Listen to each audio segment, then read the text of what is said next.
Advisory Committee, and it is the 11th meeting of this PAC. And so I want to thank all of you who have been participating from the beginning or who have joined us part way. And so if you would please give your attention to this short video.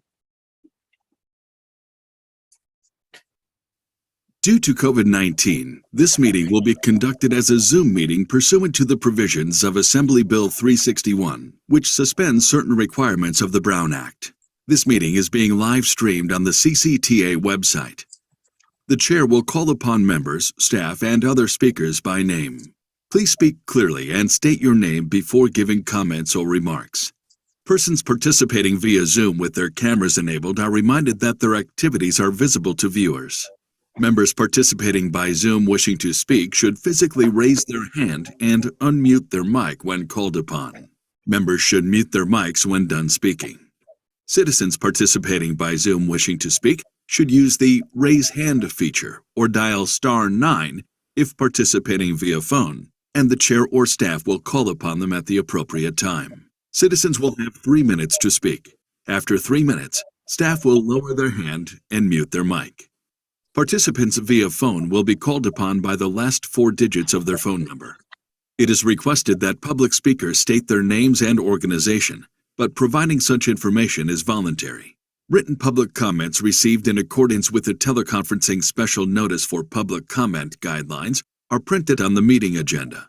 If authors of the written correspondence would like to speak, they should raise their hand and the chair will call upon them at the appropriate time.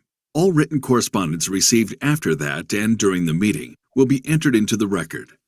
A roll call vote will be taken for all action items. Thank you for participating in a meeting of the Contra Costa Transportation Authority. Okay, well, thank you very much. If you would now, Terry Ann, please do a roll call. Okay, Member Allen. Member Haskew? Yes, here. Member Hernandez? I didn't see. I'm here. Oh, are you? Sorry about that. Member Mitchell? Member Obringer? I didn't see. Member Perkins? Here. Member Ross? Let's see. Member Stepper? Yes. Member Storer? Here. Vice Chair Nowak? Here. Chair Anderson? I'm here. Okay, so we do have a quorum with members Allen, Mitchoff, Obringer, and Ross absent. Okay, thank you. And hopefully they will join us as we move along with this meeting. And now we are going to move on to public comment. Terry Ann, have we received any public comment? We have not received any written public comment. Okay, and this would be the opportunity for anybody who is present in our meeting who would like to comment on something that's under the jurisdiction of this committee, but not on this evening's agenda. This is your chance to speak. I am not. We need to. Andy, are you trying to talk to us? Thank you. We just muted you. But anyone else wish to speak on this? Again, this is just general public comment. I am not seeing any hands raised, and we will move on then. So on our consent calendar tonight, there is only the minutes of our July 13th, 2022 meeting. Are there any changes or comments from any of the committee members? Not seeing any. And Terry Ann, have we received any public comment in writing on this? No written public comment. And I will ask if anyone present at our meeting this evening would like to make any public comment on this specific consent calendar, which is only our minutes of July 13th. And I am not seeing any virtual hands raised. And so would someone like to make a motion? To approve. Second. Okay, we've got a motion and a second. And Terry, did you get our movers? Motion by Haskew, second by Nowak. Yep. That's what I got too. Okay, if you could please do a roll call vote for us. Okay, Member Haskew. Yes. Member Hernandez.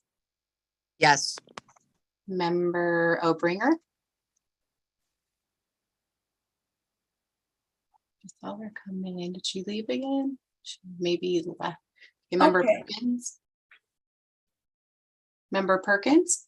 Yes. Member Stepper. Yes. Member Storer. Yes.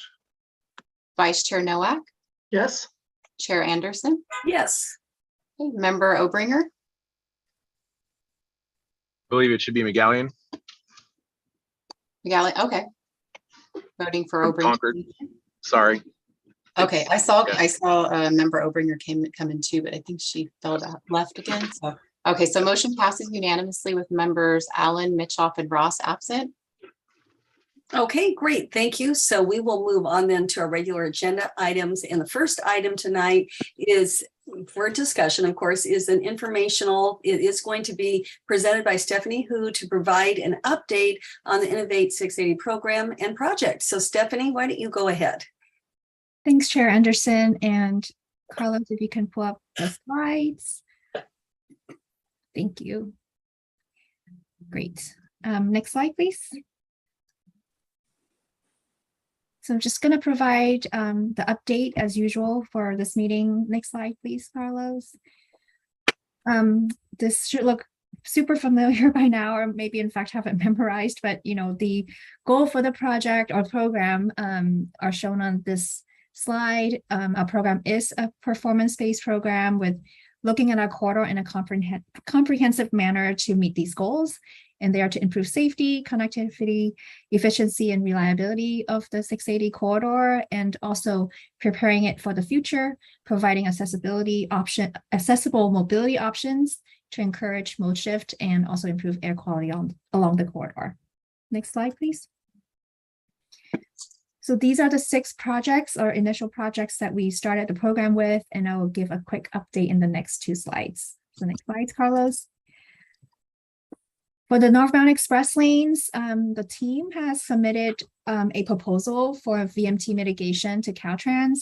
As you know, the project is subject to SB 743, and a few of our alternatives that we're studying are increasing VMT. So a proposal to mitigate those VMTs are required through Caltrans, and we've submitted a proposal over the summer a couple months ago, and we just received some comments and we're responding to those. And we just also recently submitted a traffic operational analysis report to Caltrans. For part-time transit lane or bus on shoulder, we are addressing Caltrans comments for a project initiation document, and it is for a first phase, which is northbound between Bollinger Canyon Road and Ignacio Valley Road. The final PIT document or project initiation document is to be routed for signatures in Caltrans in the coming weeks. And then also related to this project, we had an award of $2 million from the Transit Intercity Rail and Capital Program, or TIRCIP, for a training and testing program at Momentum Station. And the team has started to get into the details of how to use the grant and how to structure or develop a training and testing program at Momentum. For mobility hubs, we are getting close to the end of our study phase. We've completed a few reports, such as the background and issues identification reports. We're addressing comments from the TAC on a draft feasibility report, and then we're also finalizing our implementation and phasing plan. Next slide, please. For the ADS project, again, it's to refresh your memory, is a project with 3 demo projects. One is the senior mobility at Rossmore, a county hospital project at Martinez, and then the testing of autonomous vehicle and connected vehicles on 680. So the technical and the testing work on use cases continue with our partners. BEEP was approved by our board as the SAV vendor over the summer, and the team is working on fully executing the contract. And then the team is also working on a master agreement with County Connections for the Martinez County Hospital project. For the MOS app, the development of the app continues. The team continues to tackle issues such as the trip planner platform and also the integration between different elements of the app. The team informs me that the new iterations of the app is released about twice a week, and that is used to continue to clear any bugs and testing of the app. And they're looking to a beta testing with a small group of testers, hopefully later this year.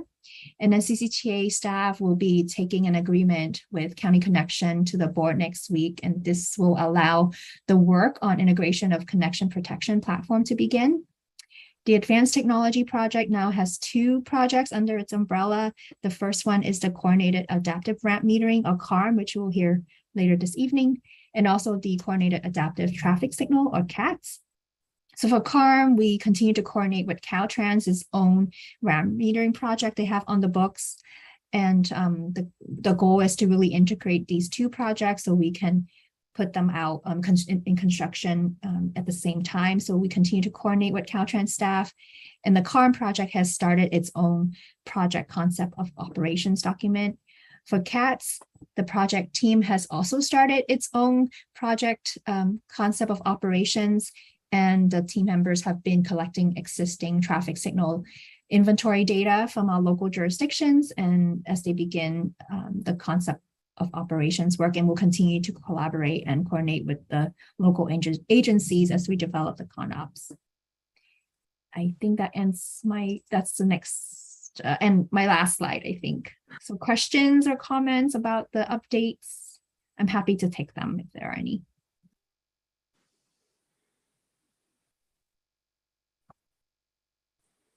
Maybe Carlos, you can unshare perhaps.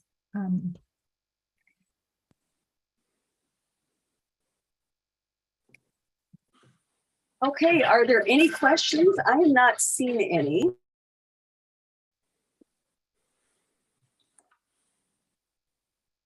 Hey, well, you were an agreeable group. I don't see any questions from the committee. Is there anyone who is present in the meeting as well who might have anything they would like to ask about this? Any questions, comments that they might have? Okay, I am not seeing that either. Okay, well, so thank you so much. The next item is also going to be informational, and this is going to be presented by Danielle Stanislaus and Scott Patera, and they're going to provide us an update on the Innovate 680 program concept of operations implementation plan development. So let's go ahead, and Danielle, if you and Scott want to take us through that. Sounds good. Thank you, Chair Anderson.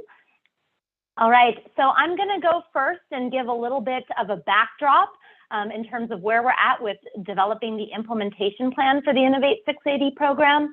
And then Scott Patera is going to go after me and do a deeper dive into one of the specific projects on the coordinated adaptive ramp metering effort that Stephanie just alluded to. So let's go ahead and advance the slides, please, Carlos.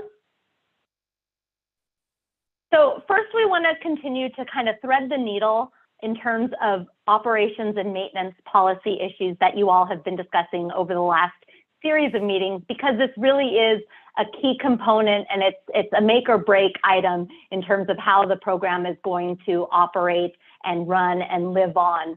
And so we want to make sure that we're addressing these O&M issues and talking with you about them at the overall program level, which we did at the last meeting, but as well as take a deeper dive into some of the project-specific O&M issues, which we're going to do tonight. So I'll give a little bit of the backdrop and then toss it to Scott. So next slide, please.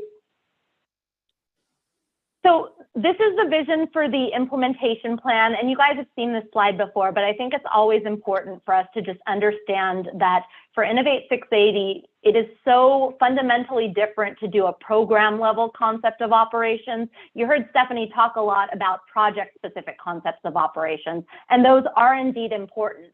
And each of those need to map back to the ultimate vision for the program that's outlined in the ConOps. All of your staff have been working with us very diligently, giving us feedback on that ConOps. And what the implementation plan does is it takes that larger vision and starts to articulate the discrete steps that need to occur to make good on that operational vision. And so some of those steps are going to occur at the program level, and some of those steps are going to occur at the project level. But many of them have policy implications, and that's why we need to be talking with you all, as well as technical implications, and that's what we've been working through with your staff. So next slide, please. So this just quickly shows the development timeline for the implementation plan. And so we're happy to report that we are striving towards having a first complete draft by the middle of November. As you can see indicated on the screen by the black bar, we held a series of individual meetings with all of your staff to talk through all of the issues that are outlined in the implementation plan that stem from the CONOPS, and to kind of work through what some of the next steps need to look like for Innovate 680. Also recognizing that many of the local agencies are undertaking projects that are very much supportive of and synergistic with what we're doing for Innovate 680. And therefore, it's important for us to be mindful of those external projects as we look at what we're doing internally for the program. Next slide, please. So I'm going to go through a series of slides here that should look relatively familiar, but they're new in terms of us test driving them with you all in this setting. And why I say that is because many of the graphics that you're about to see were a part of the executive summary that we shared with you at the last meeting for the program CONOPS. So it was an attachment to your agenda packet, but today we're going to go through some of those specific slides because they really do touch on some of these O&M issues that are at the forefront of our minds as we're undertaking the implementation plan. So as this slide outlines, we're really talking about the holistic corridor. So not just the freeway facility, but also the key parallel and perpendicular arterials, the major transit lines. So when we talk about the overall operational vision, and we're talking about operations and maintenance issues, that's the whole breadth and depth that we're talking about, which brings into play many discrete owners, operators, and maintaining agencies for the different parts of the corridor. Next slide, please. So you guys have seen our systems architecture diagram, and I promise you won't get through this meeting without seeing it again. But at a high level, I think it's always important for us to understand that technology is at the center of Innovate 680. And so that system of systems that we always talk about and how all of these projects are interconnected on the back end is something that a lot of folks don't often think through. It doesn't get a lot of airtime with the public, nor in many cases should it, because if everything is operating the way it should in the background, it's seamless and it's supporting all of the real-time decision making. So we're going to walk through some of the key elements that need to make good on this overall systems architecture. Next slide, please. So these are the 6 projects that Stephanie went through.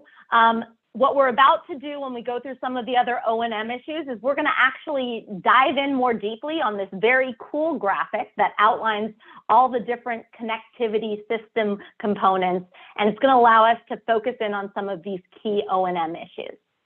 Next slide, please.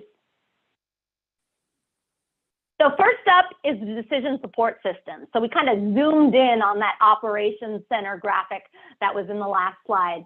And this DSS, as we call it, is really a central key component for the program because we need to be determining an owner and operator of this overarching decision support system that is automated, and it supports all of the real-time decision making. It serves as sort of the brains of the whole Innovate 680 program. It's conducting advanced algorithms to support that real-time proactive decision making. And it really does require little to no operator intervention. So this becomes a very key component when we're talking about O&M issues. Next slide, please. So next up is the countywide connected data center, another key central component of the Innovate 680 program systems architecture, and it feeds the decision support system. So we have assumed that there is one countywide connected data center that essentially informs that decision support system.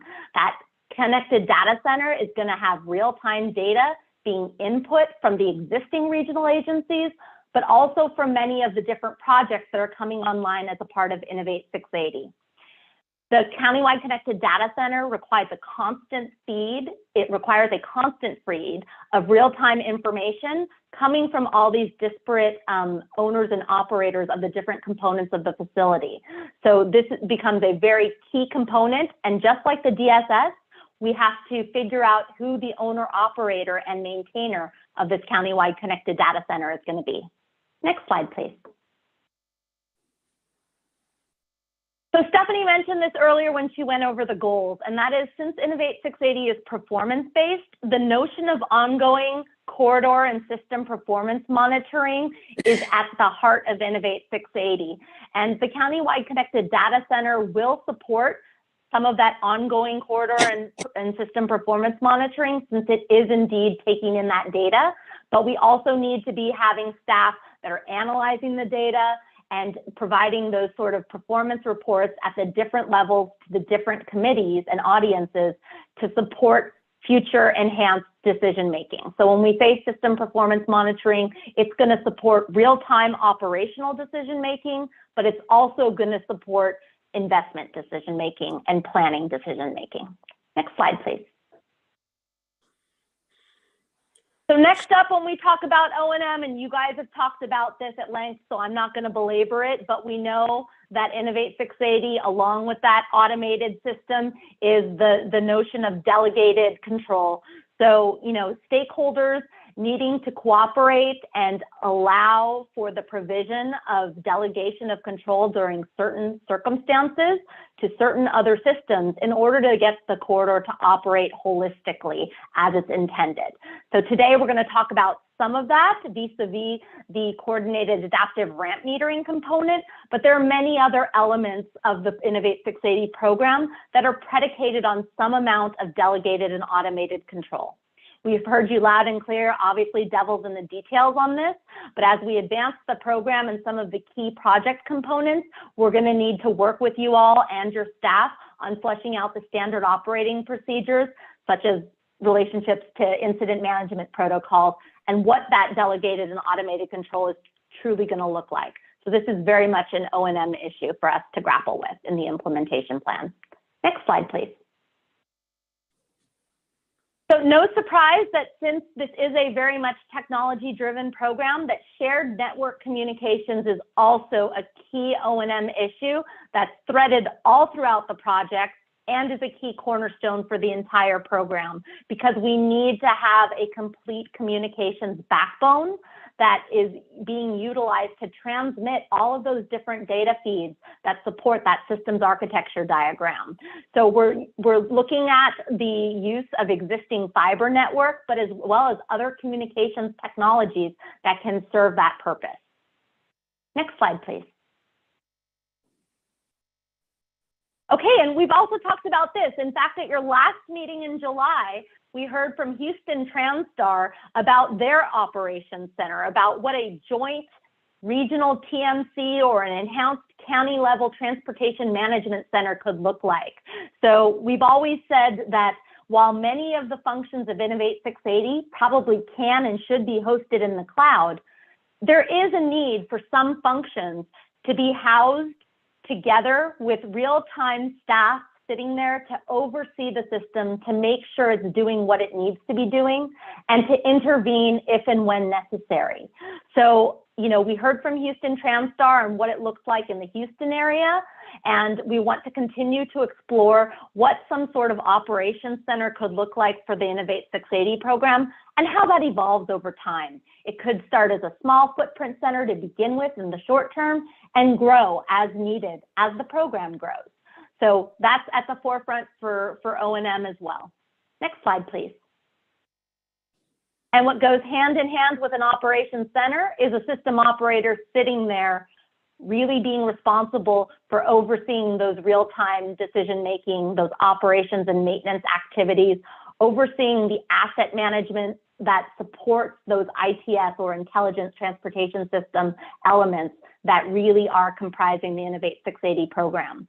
Whoever the system operator ultimately is decided to be, they are going to provide centralized decision-making, operational control, oversee the data sharing, and help manage that corridor-wide performance monitoring. So this becomes a very important component, and we need to keep that in mind as we hear this evening from Scott in a moment, talking through what the different system components look like at the project level for projects such as coordinated adaptive ramp metering, but what that means for the overall program and how many operators we truly want to have in the mix when we're talking about looking at things holistically.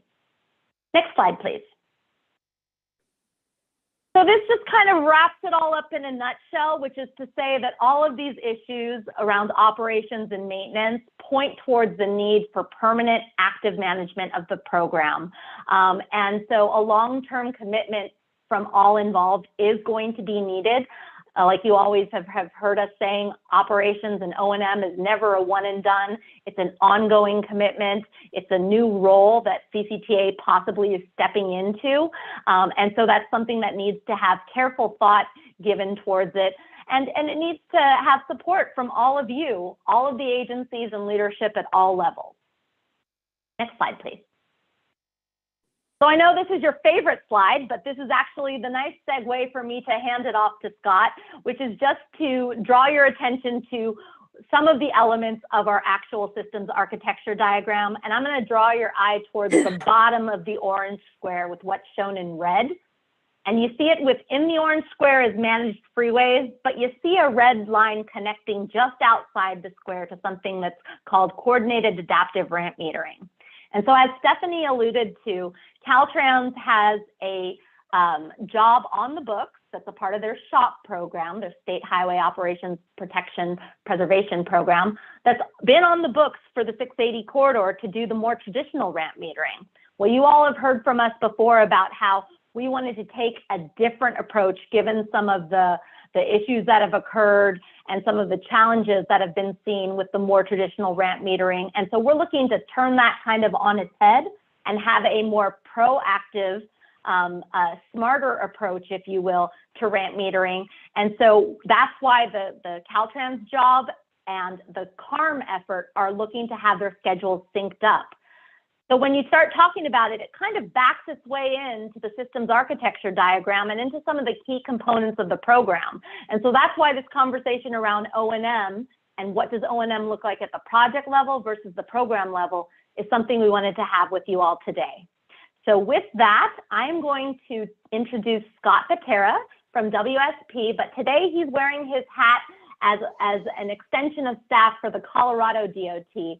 So Carlos, if you want to go ahead and advance the slide, I'm going to turn it over to Scott to take you through a presentation on what the Colorado folks have seen and the lessons learned with their coordinated adaptive ramp metering pilot. And then we'll have some time at the end for Q&A for Scott, and if you have any questions for me. So with that, Scott, the floor is yours. All right, thanks, Danielle, and hello, everyone. My name is Scott Patera. As Danielle mentioned, I'm a project manager of the Colorado Department of Transportation's Smart 25 pilot program. I'm with WSP, but I'm here today representing CDOT and to talk about their experience with their pilot deployment of coordinated and adaptive ramp metering. Next slide. And you'll hear me use the term managed motorways quite a bit. So that is what they call CARM in Australia, and that's what Colorado chose to brand their project. So the pilot deployment of CARM in Colorado is the Smart 25 Managed Motorways pilot, just to avoid confusion. All right, next slide. So the purpose of Smart 25 is to improve chronic recurring congestion on Interstate 25, I-25, and Central Denver. And to do that, CDOT chose to deploy an Australian Managed Motorways CARM system. So CARM as a component was first developed in Australia by the Victoria Department of Transportation and first put in place in Melbourne, Australia, and they've achieved great successes and mobility benefits. So what Colorado is trying to do is replicate the system developed in Melbourne in order to replicate the results. And they're really interested in minimizing the cost of deployment. One of the strengths of this system is that by investing a relatively small amount in technology, you can achieve many of the same benefits that you would get through major capacity expansion. That's what they've witnessed in Australia, and that's what Colorado was hoping to achieve also. So the concept in Colorado is a temporary pilot demonstration, 9 months of operations. We actually just ended operations at the end of July, and then I'll talk in a little bit about some of our initial results. From the very beginning, we've had guidance from our Australian partners, the practitioners that actually developed the freeway management system that runs the CARM component, and also really the thought leaders that developed this concept to begin with.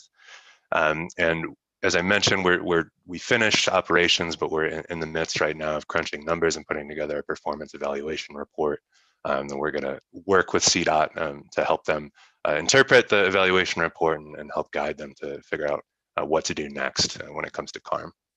And then one important component, more mature corridors in Australia and other corridors in the US, CARM is used as one component among other strategies, including variable speed limits and some of the other items that Danielle was talking about earlier. For the purposes of this pilot, however, just wanted to emphasize that we're strictly just looking at the CARM ramp metering components in Colorado. All right, next slide. All right, so I know, I believe you've had some exposure to this before, but just so we're all on the same page. So what is CARM? What is Coordinated Adaptive Ramp Metering? It's essentially a very sophisticated ramp metering and freeway management system that uses real-time data from highly accurate hundreds of vehicle detectors that are installed in the corridor and on entrance ramps, and advanced algorithms to respond to real-time conditions, manipulate the metering rates at ramp meter signals like those shown on the photo here to prevent the onset of congestion in the first place. So as part of this system, all entries along the freeway, along the entire corridor are metered, and all the signals work together cooperatively to respond to bottlenecks as they begin to form anywhere along the freeway in real time. Next slide. So as I mentioned, all ramps work together. They coordinate to respond to real-time conditions to prevent impacts on the main line. And they also are able to balance queues, balance the number of vehicles waiting on ramps to prevent backups onto arterials. So the ramps only switch on when needed, and each ramp meter signal adjusts its timing every 20 seconds based on real-time conditions that it's picking up on the freeway.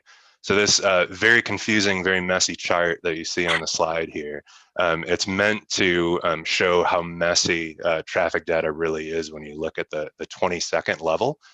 So this is showing vehicles per hour, the flow along a point on a freeway. So you could see there's spikes and then there's dips in the data. So each of these spikes represents an uptick in volumes in a certain location. So you can imagine standing on a freeway overpass perhaps and looking down on a freeway. Maybe a group of big trucks go by and there's a collection of vehicles kind of trapped behind them. So when that group comes by, it's going to show up in the system as one of these spikes in volume. But maybe after that group of vehicles passes, there's a gap in traffic for a few seconds and you know, there's available capacity on the roadway. So at a very simplistic high level, what the system is doing is when it detects an uptick in volumes, it's going to slow the release of vehicles on ramps to prevent them from merging into that grouping of vehicles and causing the freeway to break down. And when it picks up or when it detects available space on the freeway, it's going to try and release vehicles as quickly as possible to take advantage of that available capacity and improve travel times for everyone. And every signal along the corridor adjusts every 20 seconds based on real-time conditions, again, working together to resolve the formation of bottlenecks. Next slide. So I'm not going to spend a lot of time on this. As you know, this is the Colorado Department of Transportation's project. I'm with WSP. I just wanted to emphasize that we have really been guided from the beginning by our Australian partners. So there's the Victoria Department of Transportation. They've been our advisors from the beginning. They're the real thought leaders behind this concept and the folks that first developed it in Melbourne. And we've also partnered with Transmax. They are the developers and operators of the freeway management system, the software that drives the whole system and moves things along. Next slide. All right, so for those familiar with the Denver area, this is our pilot corridor. So it's about 15 miles of northbound I-25. It's on the south side of the Denver metro area. It's from Ridgegate Parkway in the south to University Boulevard in the north. So from south to north, the corridor turns from more of an ex-urban, almost rural environment and increasingly more urban as you get north into central Denver. So along the 15-mile corridor, there's 18 individual entrance ramps that we're controlling as part of this ramp metering system. And that includes 3 new freeway-to-freeway system ramps, which I know you have in the Bay Area, but we installed 3 new ones in Denver as part of this pilot. And then that was new to Colorado and new to the driving public here, and it was definitely the most noticeable change for the public. All right, next slide. So there's a few different elements that went into the actual construction of this system other than just the freeway management system itself. So we did do some targeted entrance ramp modifications, and you can see those labeled on the map here. And these are mainly focused on squeezing in additional storage and release capacity on the ramp. So the photo here shows a location where we restriped an existing shoulder lane and added a signal to, again, add storage on the ramp and enable the system to release more vehicles more quickly. So by releasing 3 vehicles out at the same time instead of 2, when the system detects that available space on the corridor, it can speed up the metering rate, get more people on their way more quickly. That reduces the wait time on the ramps. It prevents backups onto adjacent arterials, and it ultimately improves the productivity of the freeway. Next slide. So this just another location highlighting the shoulder lanes that we added. So just noting that they are striped and signed in a way to have folks use them only when the ramp meters are active. When we first began operations, people were a bit hesitant to merge over and use this available space. So that was one of the lessons learned. We can talk about some of the steps we took to remedy that situation later. Next slide. Probably the biggest component of the construction of this system was the installation of new, highly accurate vehicle detectors. So the vehicle detectors along the corridor that existed prior to the pilot were older radar-based detectors, and they were just not very accurate. So CDOT made a decision along with trialing the Australian management system. They also decided to trial the use of these CEOS light-based vehicle detectors that are also an Australian, they're an Australian device that are actually manufactured in Australia. So how they work, there's essentially a transmitter and receiver pair. Each component is about the size of a remote control. You can see the green item on a truck bed in the middle photo there, and they shoot a beam of light about 6 inches off the ground. And they pick up the actual wheels occlusions from vehicle tires as they cross that beam and move down the freeway. And they are one of the most accurate vehicle detector that's out there. They very highly accurate lane by lane volume, speed, and even vehicle classification. So they've become more or less standard in a lot of locations in Australia. So we installed 37 of these devices along I-25 to test out this technology as well. So it doesn't care what lane somebody's in, because you got 5 lanes of traffic, but people are going through all of them all at the same time. So do you know, I mean, it seems to me that tires, you're going to get multiple tires breaking the beam at the same time. So is it really that accurate? So it's the most accurate detection that's out there. It can actually pick up not just what lane a vehicle's in, but if they're in the process of changing a lane. And also, I know what you're talking about. That's a comment we've received before about vehicles stacking up, exactly. And, a vehicle being hidden, for example, by one vehicle being in front of the other. I think the reality is that doesn't happen often. It would have to be the same vehicle with the same exact tire and the same exact tire pressure moving at the same speed. And it's very, very difficult for that to happen. These are all things that have been sort of tested out and proven in Australia. But that's a great response. That's definitely a concern folks have when they start learning about this. Thank you. Yep. All right, next slide. All right, so I mentioned we just completed operations of the pilot at the end of July. So I'm going to get into some of the initial results.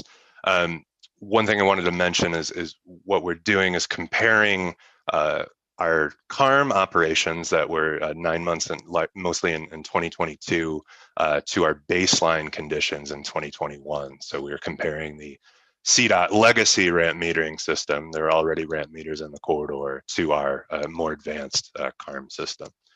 One concern folks tend to have when they start learning about this is impacts to adjacent arterials. So what's going to happen to the roadways in these communities if you're holding vehicles back on the ramps temporarily? So if you think about the previous CDOT system and a lot of existing ramp metering systems that exist around the country, they have very limited detection on the ramps and very limited information and sort of the logic of the system that tells them how many vehicles are waiting on the ramps, how quickly that number of vehicles is changing throughout the peak period. The system doesn't really know, if the number of vehicles are there and how quickly it takes them to clear the ramp. And because of sort of that limited detection and the limited logic in the system, there was already impacts to arterials when the freeway would break down. And the photo on the top here shows one location happens to be at a Dry Creek Road. And you can see when the main line, the main freeway breaks down, it already is causing vehicles to stack up and impact operations on the adjacent roadway. And there's also wait times around 3.5 to 5 minutes that occur normally under the previous system's operations.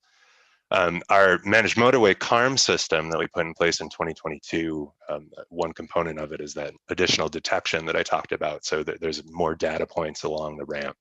And there's additional storage and discharge capacity that we've added that I talked about before. But more importantly, the system itself and its algorithms that control the system, they have very sophisticated queue control and coordination logic. So essentially it allows the system to know how many vehicles are waiting on the ramp at any given time. And if vehicles start to back up, it's able to call upon other ramps in the area to work cooperatively to prevent impacts to arterials. It's one of the key components of the system. It just does not let that happen. And because of that, it may seem counterintuitive, but we're actually able to improve wait times on ramps relative to the CDOT system. So we're able to improve or drop down the average wait to closer to 2 minutes. And sometimes folks had to wait around 4 minutes, and that's the absolute maximum in the system. It's a 4-minute wait. All right, next slide. All right, also wanted to set the stage a little bit as we talk about these results, just recognizing that we are doing this evaluation in a COVID recovery environment where we're comparing 2021 data to 2022 data, and volumes and congestion is changing all the time as people return to work and kids return to school and people's travel patterns sort of get back to normal, quote unquote. So just recognizing that the daily northbound traffic on I-25 during the morning, we saw that it was actually slightly below where it was pre-COVID in 2019, but the PM peak in the afternoon, it now exceeds where it was before COVID. So that period has actually gotten worse. And since the beginning of 2022 until when we pulled this initial data in late spring, the AM volumes in the morning had increased over 20%. The PM volumes in the afternoon had increased over 40%. So there's a lot more people returning to the freeway and a lot more demand in our corridor. So keep that in mind. All right, next slide. So despite that, I think the important thing is that we've been able to reduce congestion. So these are another kind of confusing graphic. So these are heat plots, and each of these squares represents a day, and the dark purple colors represent slow speeds. They represent congested periods, and then the light yellow colors represent high speeds, or when there's no congestion. So you'll notice that the bruising representing those purple spots, the congested times. If you compare the sample from 2021 to March, April 2022, you can see that there's definitely still some congestion. We haven't prevented it completely, but we have really decreased the severity and the duration of that congestion. We, most notably in the PM, we have pushed back the start of the PM period, so congestion is starting later. It's ending earlier, and the severity of that congestion is not as bad as it was during operations of the CDOT legacy system. And also wanted to point out, unfortunately, like a lot of corridors around the country, that we're still experiencing a high number of crashes in this corridor as people, head back to work and travel more and start to not stay at home, but learn how to drive again, so to speak.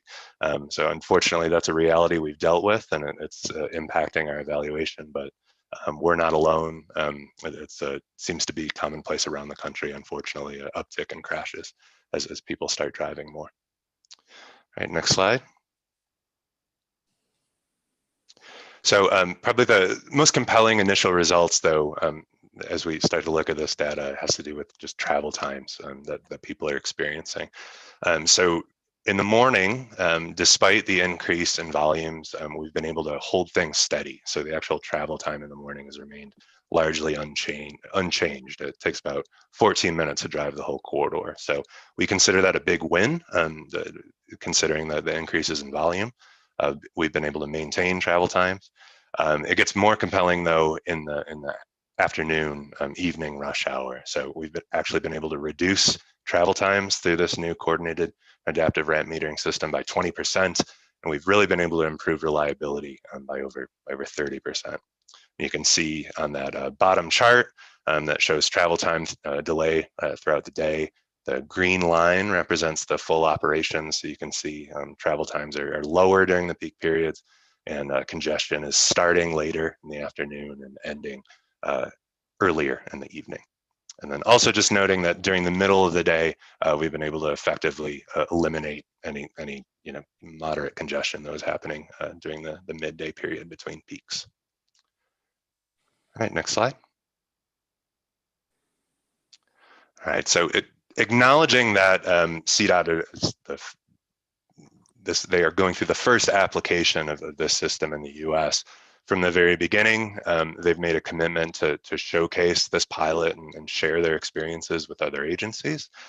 So some of the pictures on the screen here show some of the visits that folks from other agencies have made to tour the corridor. They've had multiple sessions with staff from California, including CCTA, Riverside County, and Caltrans. I've also had visits and online sessions with representatives from Utah, North Carolina, and Kentucky as well, and they keep getting more requests to talk to the CDOT project management about their experiences and how other agencies might think about doing this in their jurisdictions. So CDOT has been very open to these field visits and sharing findings and talking about lessons learned. And speaking of lessons learned, if we go to the next slide.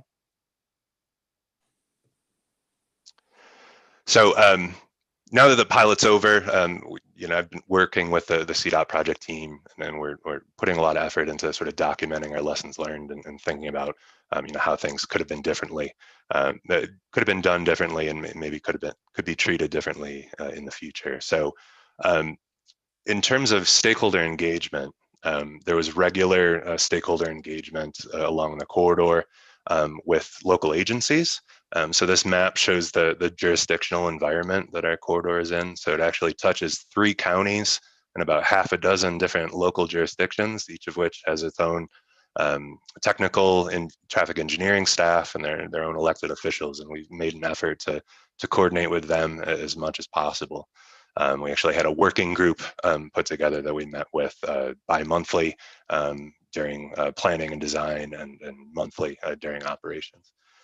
So during the planning and design phase, we definitely heard some expected concerns from these groups, and they were worried about impacts to arterials and folks waiting a long time on the ramp. However, those concerns largely went away when we started operations, and folks were able to see how the system really works. It is worth noting, though, that during operations, we did receive some unexpected concerns. So that really speak to just the way the system works in general. So we had it passed on to us through these local jurisdictions that they were receiving complaints from drivers or local officials about folks waiting on the ramp, and the ramp meter is active, and they look over on the freeway and they don't see congestion. The freeway is moving just fine. So that's, that tells the project team and people like us, that's exactly what we want to happen. We're trying to prevent the onset of congestion on the freeway. But that is not what drivers were used to in this corridor, because the legacy CDOT system really only turned on after the freeway was already congested. And many members of the public just assumed something was wrong when we started turning on our system. So I think we made an effort to make as many presentations as we could to city councils and chambers of commerce and groups that would have us, based on request. But I think lessons learned definitely could have done some wider public outreach education. Next slide. So also, just hammering home that same point about the public outreach and education. So in terms of general public outreach, the public, CDOT made a decision not to do a widespread campaign. They did some limited news blasts during construction and the freeway to freeway metering. They had their project website up to date. And as I mentioned, we made presentations upon request. This did result in a lot of public comments. A lot of them were geared towards the freeway to freeway metering. Again, that was new to Colorado. Comments, as I mentioned before, about folks waiting on ramps during periods of no congestion. So these are all things that are explainable. We had to write a lot of emails and talk to a lot of folks on the phone, sort of explaining to them what we're doing and why. And then we had to do it again. We maybe would have taken an effort to do a wider reaching public education campaign that would have maybe helped with the communication during operations. Next slide. And then some of the more technical lessons learned, just really want to emphasize that device maintenance has been absolutely critical. The turtle devices, they, as I mentioned, they shoot a beam of light across the roadway, and we're all very surprised at the amount of trash and debris that exists on freeways that might get stuck in front of those devices and cause problems. It was I guess most critical during the winter in Denver, where we'd get some snow built up on the roadway, and then there'd be items that get stuck in the snow. So we had to sort of on the fly have some maintenance resources go out to clear debris once or twice during the winter. In the warmer weather months, that hasn't been as big of an issue, but it does come up, and maintenance is a concern. And we've also lost a lot of equipment during operations because of vehicle crashes. You can see the photo on the left there. So during design, we made cost decisions to not, put guardrail everywhere. And there was a lot of locations where we thought the devices were located far enough off the road where that wasn't needed. But I think if we had to do it all over again, as a lessons learned, guardrail goes everywhere. It's worth noting, though, that there were occasions where the guardrail was busted through. So I think that just speaks to some of the driving behavior in our corridor. All right, next slide. Then touching again on some of the ramp shoulder lanes, when we first sort of turned the system on, there is only moderate utilization, and that can impact the average wait time for people if they're not using all the lanes and they're all stacked into one or two lanes. So we made adjustments early on. We put out some variable message boards, as you can see on the photos there, kind of making it clear to people that they're allowed to use the shoulders. We put in additional static signage, as you can see on the screen. And myself and others actually did a number of pilot runs. So literally driving around during peak periods, driving into the shoulder, having people follow you. And then you do that, for a few days a week for a few weeks, and you'd be amazed at the number of people that start to make that commonplace. And so over time, there's a lot of improvement on that ramp shoulder lane utilization. And then if we knew that going into design, we maybe would have made some changes to the signage and the striping design. So we'll know that going forward. All right, next slide. Then again, touching on maintenance, I don't think CDOT would mind me saying that we've had a lot of issues with the CDOT maintenance contractor that was on board for the pilot. Maintenance response times were a problem. Operational requests like putting out that additional signage maybe took longer than it should have. The contractor had some staffing challenges and limited equipment availability because of the supply chain issues, and required a lot of coordination with other vendors. So CDOT has definitely learned from that, and in the future, all their maintenance contracts for these sort of deployments will be performance-based and structured differently to try and incentivize more timely responses to maintenance requests. Next slide. And then on a related note, just noting that this project was very difficult to procure and get a contractor to take this on at a reasonable cost. It is a relatively small investment in technology and RAM, so it's under $10 million total in terms of construction cost, but it has a lot of risk. There was a new technology that hadn't been used for this purpose in the US before. There's a lot of competition regionally from other ITS mega projects, and it really requires a unique combination of disciplines in terms of construction. So pavement contractors and signal experts and fiber and detection experts. So it was sort of an odd marriage of all those disciplines for a relatively small amount. So it was difficult to procure. And CDOT was ultimately, they broke the construction up into 3 different contracts.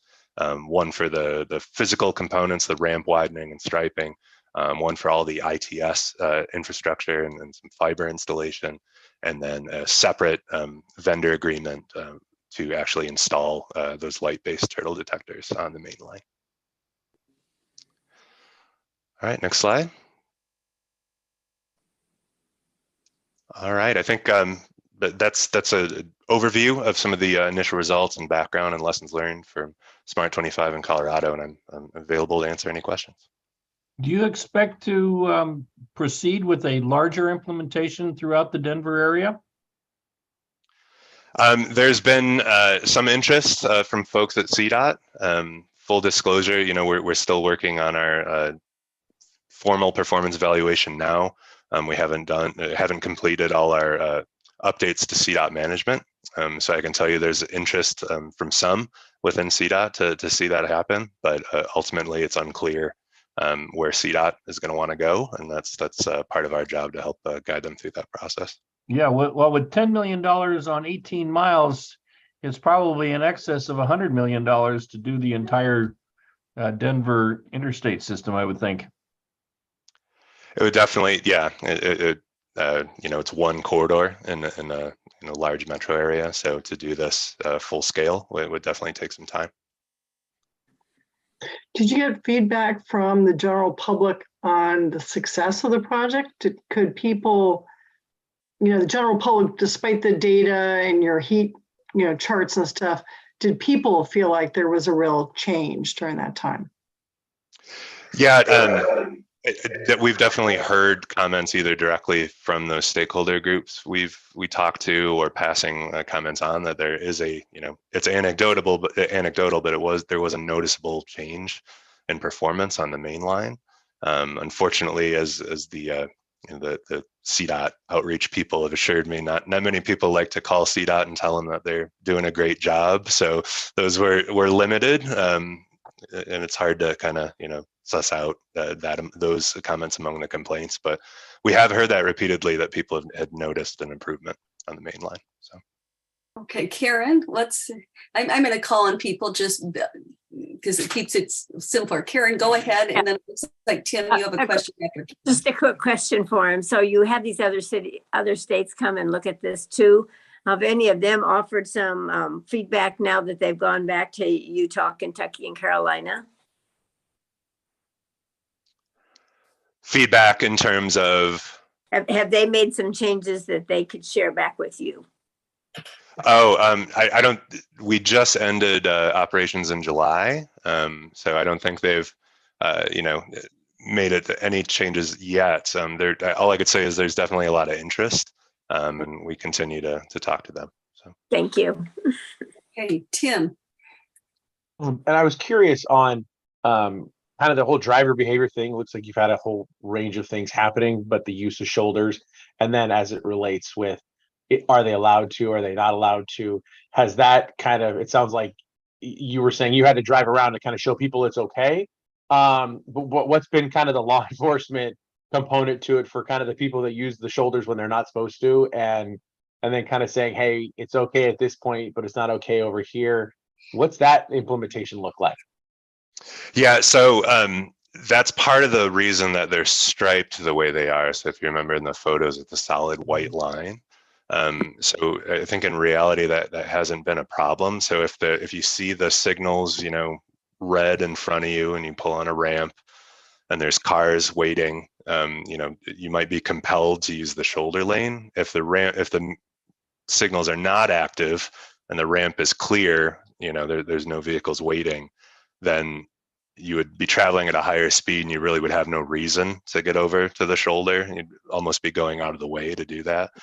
So that just the actual design is the main deterrent of that happening. And that's part of the reason it's striped the way it is. But that's personally, I think it could have been done slightly differently to maybe not discourage it as much, just to make it more clear for folks when the meter is active. So. Thanks. I have a question if no one else has another one. How often did your turtle scanners, whatever we call them, go out, and what did that do to the whole network? Like if you lost one, in one spot, did it impact, of course, what everyone else was doing because you were missing that one very important component, that information?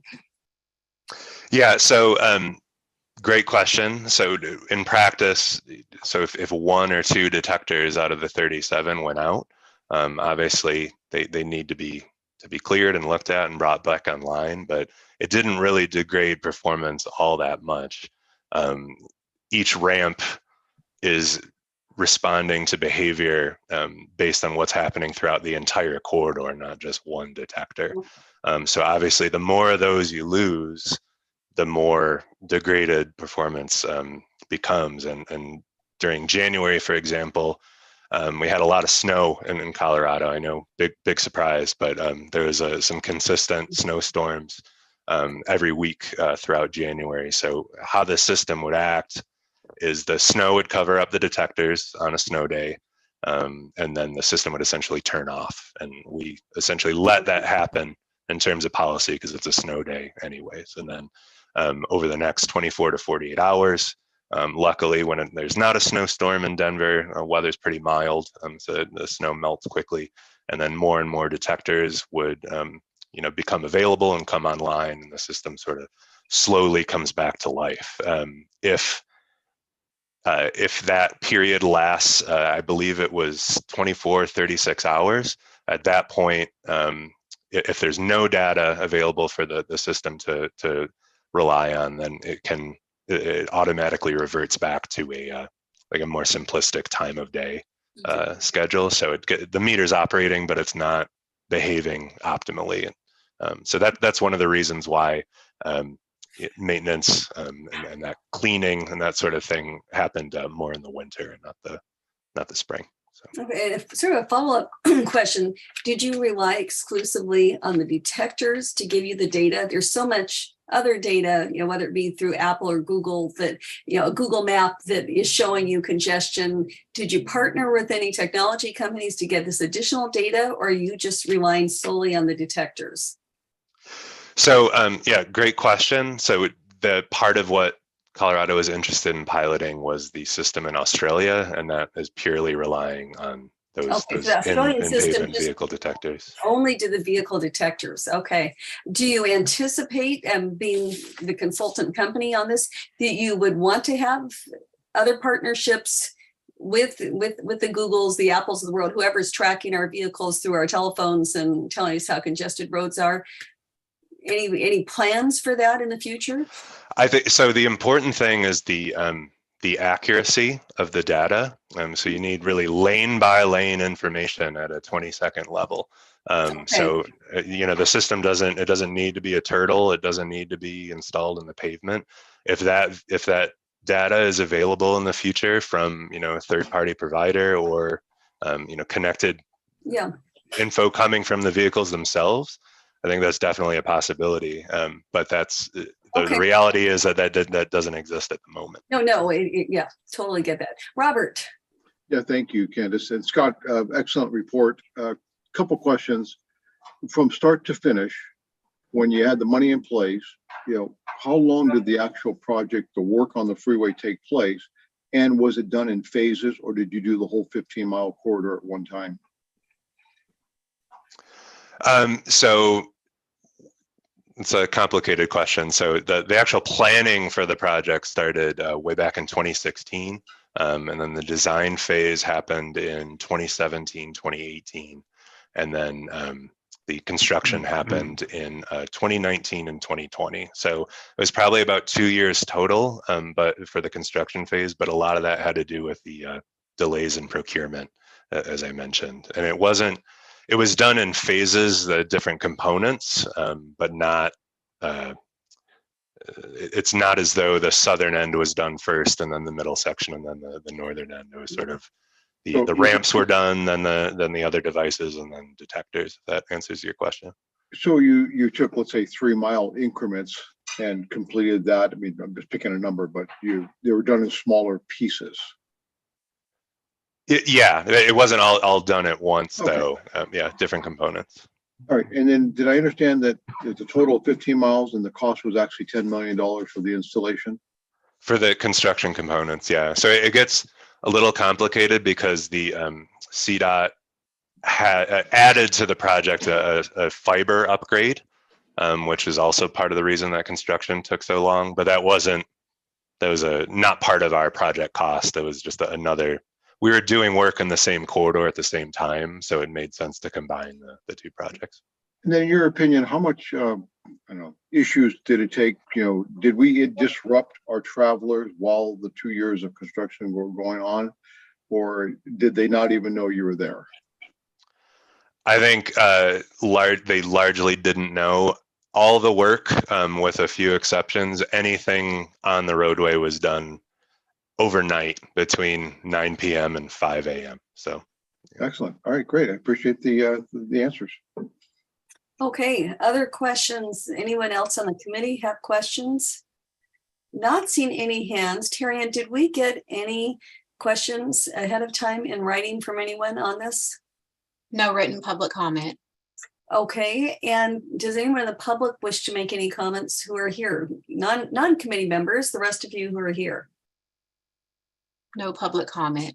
I am not seeing any either. Okay, well, thank you so much, Scott. This is just fascinating to all of us as we sort of figure out what's going to happen with our innovative 680 corridor. And it's great to see in motion people who are far ahead of us in how it's working and how it's not impacting your local roads in a negative way.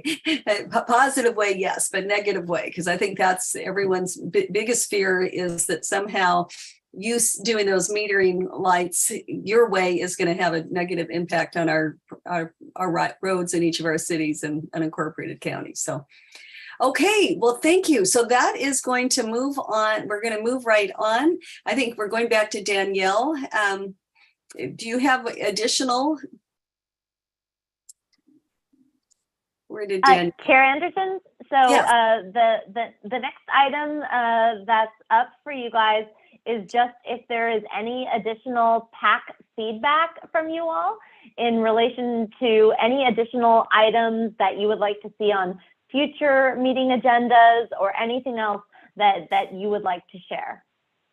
Okay, so this is our opportunity committee. Are there certain aspects of what we're working on that you want a deeper dive on?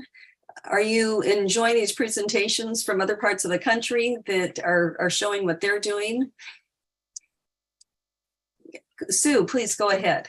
So one of the things that when Danielle was first speaking about the data center and op center and decision systems and so on, one of the things that I guess keeps coming to my mind, are we also setting these things up for expansion later on?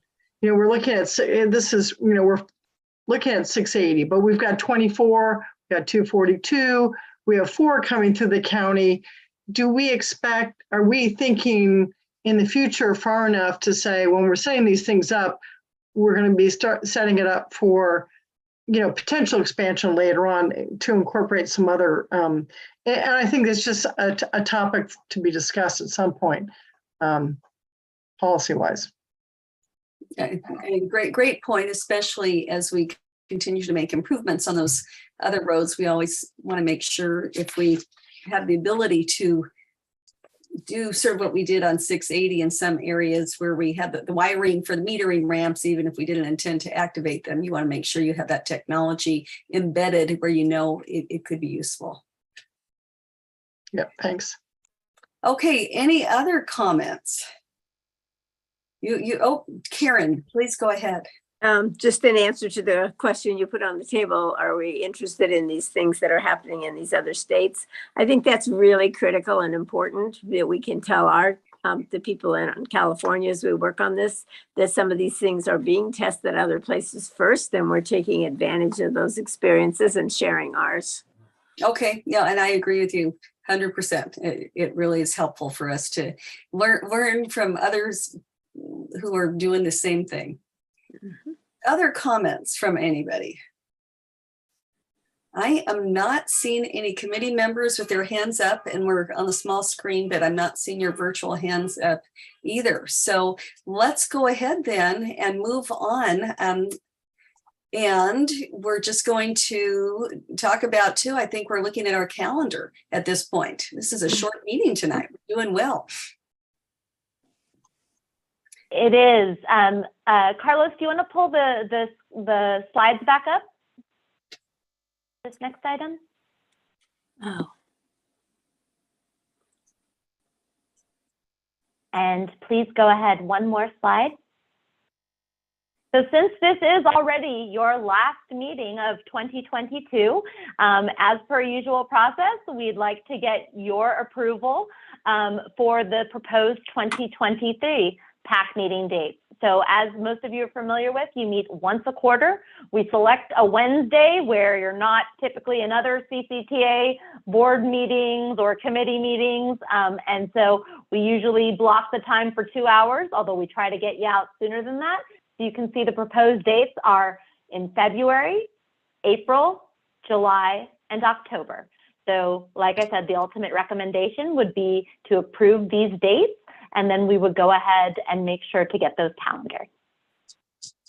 Okay, does anyone have any concerns about these? And we appreciate that you all continue to serve on this quarterly committee that we have going. We seem to get pretty good attendance on these second Wednesdays, so I'm not seeing any dissent. So I think that would be the appropriate, I think we actually want a motion for this if I'm not mistaken. Or if someone in the public, I guess I should comment. Let me just make sure there's no public comment on this. I'm not seeing any hands raised. Harry-Ann, I'm assuming we did not get any public comment written to us about this. No written or verbal comments. Okay, so do I have a motion? I'm happy to move the item. Okay, Sue, do I have a second? I'll second. Okay, and that was Scott Perkins.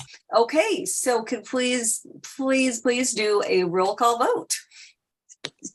Carlos, would you mind taking down the slide? There, much easier to see us all. Yeah. Okay, Member Haskew? Yes. Member Hernandez?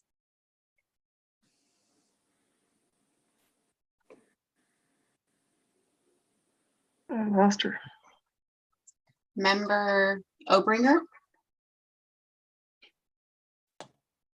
Or is Tim? I think Tim's supposed Member McGallion? Yeah, I think Tim's voting for Concord. Okay. Member, thank you. Member Perkins? Yes. Member Stepper? Yes. Member Storer? Yes. Vice Chair Nowak? Yes. Chair Anderson? Yes. Okay, motion passes unanimously with members Allen, Hernandez, Mitchoff, and Ross absent.